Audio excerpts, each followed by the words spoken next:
Hola, buenas tardes. Vamos a resolver un problema de los que realizamos en la asignatura de Fisiología y Ecofisiología Vegetal en la Universidad Rey Juan Carlos, aquí en el grado de Biología. Está relacionado con la parte de nutrición y en este caso en concreto está relacionado fundamentalmente con conceptos como potencial hídrico. El potencial hídrico sabemos que es está relacionado con el potencial electroquímico, y el potencial electroquímico nos da información sobre la energía útil de que dispone una subespecie, la que sea, el cloro, el sodio, el potasio, para realizar un movimiento útil o por tanto un trabajo.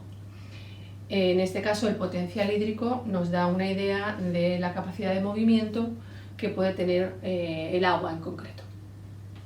El potencial hídrico tiene distintos componentes, como sabéis: el potencial osmótico, el potencial de presión, el potencial matricial y el potencial gravitacional. Hay que considerarlos siempre a la hora de resolver un problema, cualquiera que sea este problema. Luego quizá los componentes puedan tener importancia relevante o no, pero eso es a posteriori, en función de los datos. Vamos a leer el problema. Dice: el potencial osmótico de una médula de raíz de zanahoria a 300 grados Kelvin es de menos 9 bares. Vamos escribiendo nuestros datos en la pizarra. Nos está diciendo que estamos trabajando a 300 grados Kelvin y que el potencial osmótico de las células de la raíz es de menos 9 bares.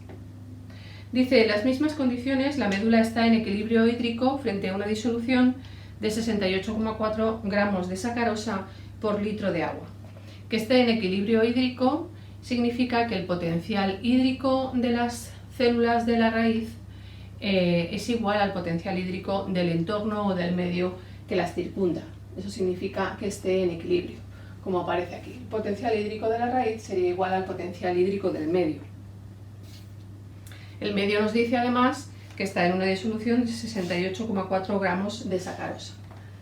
68,4 gramos de sacarosa es un dato que hemos recogido, como veis, ahí, y lo tenemos en un litro, que eso es importante.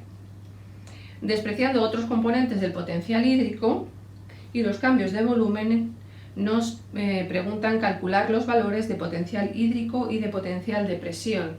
Es decir, el problema nos está diciendo que tenemos que despreciar, en principio, en este caso, valores como potencial gravitacional o potencial matricial, con lo cual nos quedamos fundamentalmente con esos dos componentes del potencial hídrico.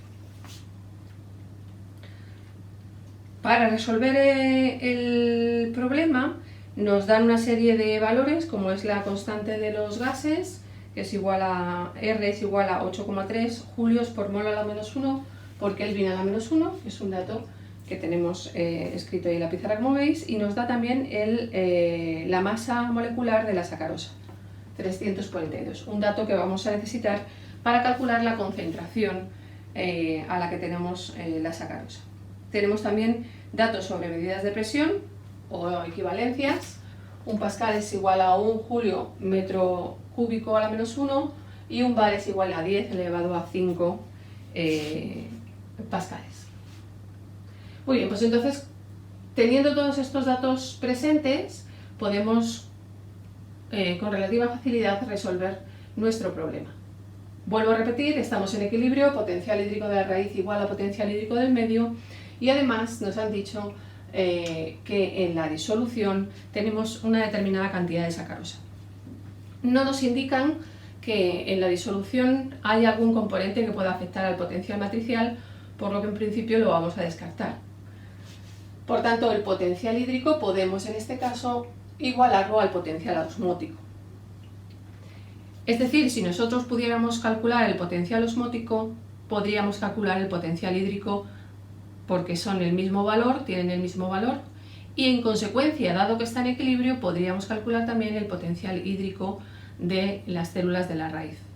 Es muy importante que cuando uno resuelve un problema concluya por qué hace las cosas, en base a qué supuestos puede llegar a hacer determinadas aseveraciones. No vale solo con escribir una fórmula y resolver, sino hay que explicar por qué razón uno utiliza esa fórmula u otra. Por tanto, lo primero que tenemos que hacer es determinar si podemos calcular el potencial osmótico. Podemos calcular el potencial osmótico utilizando la ecuación de Van Hoff, que viene a decir que el potencial osmótico se relaciona directamente con la concentración de los solutos, en concreto con el sumatorio de la concentración de los solutos, y a su vez con la temperatura y con la R o la constante de los gases. Y en este caso solo tenemos un soluto, que es el de la sacarosa, con lo cual solo haremos uso de ese dato. Por tanto, tenemos que calcular la concentración de sacarosa. Para calcular la concentración de sacarosa, pues sencillamente tenemos que saber cuál es el peso molecular de la sacarosa y calcular el número de moles que tenemos en un litro. Y es conveniente pasarlo a metros cúbicos, porque las unidades con las que vamos a trabajar posteriormente están relacionadas con el metro cúbico y tenemos siempre que, para resolver problemas de este tipo y de cualquier otro tipo, trabajar en las mismas unidades. Muy bien, entonces si hacéis el cálculo, como veis, nos va a dar que tenemos una concentración de sacarosa de 200 moles metro cúbico. Aplicando la fórmula de Van Hoff, calcularíamos el potencial osmótico y por tanto el potencial hídrico de la raíz, simplemente aplicando la fórmula, los valores de la R, la temperatura y la concentración. Fijaros que las unidades tienen que ser coherentes, vamos a comprobar que así es, moles y moles se nos van, Kelvin y Kelvin se nos van, y al final nos quedaría en julios metro cúbico.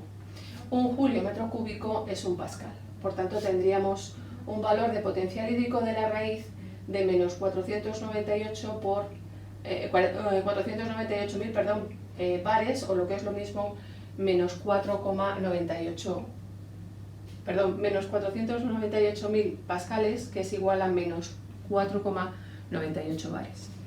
Podemos trabajar en bares o podemos trabajar en pascales, da igual, son unidades de presión ambas, pero dado que el dato inicial no lo han dado en bares, yo estoy trabajando en bares aquí también en este punto. Muy bien, hemos calculado por tanto el potencial hídrico de la raíz, conocemos el potencial osmótico de la raíz porque nos lo da el problema y sabemos que hay una relación entre estos valores. Potencial hídrico es igual a potencial osmótico más potencial de presión. En este caso, por tanto, solo nos quedaría saber cuál es el valor del potencial de presión sustituyendo los valores. Es decir, el potencial de presión daría 4,014 bares.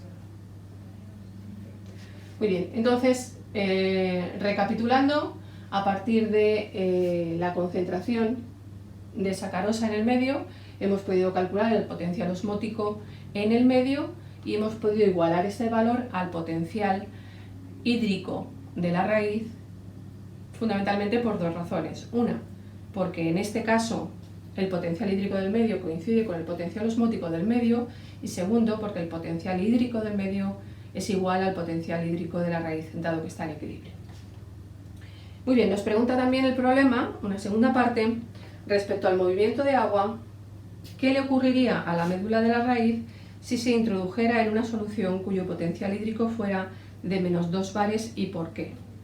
Muy bien, entonces lo que realmente nos está preguntando es ¿qué pasa si yo esta raíz la introduzco en una solución donde el potencial hídrico es de menos 2 bares? Yo ya sé que el potencial hídrico de la raíz es de menos 4,98 bares, casi 5, y el de fuera de menos 2.